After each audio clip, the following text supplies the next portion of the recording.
In this training video, we will be going over programming your form builder. So this is fantastic. What this can do is you can create a whole new form.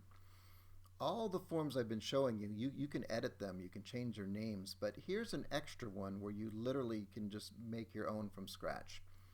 So as always, you would enter the name of the form right here, and you would carry on that same name here, which would go here in the side menu.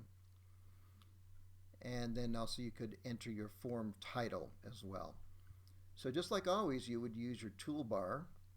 You could use your tokens, which would come here in this field, and you could use your statements as well. You could add anything that you would want. A decline, that they could check off, or you could, there's so many things that you can do. You could have an initial.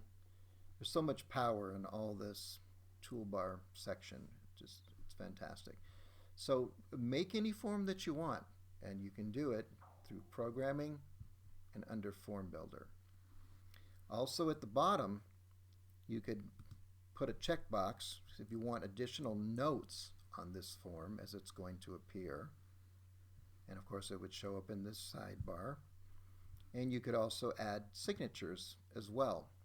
So all this is possible, and it would show up here as I've been saying. A whole brand new form under Form Builder. To your success, and thank you for watching.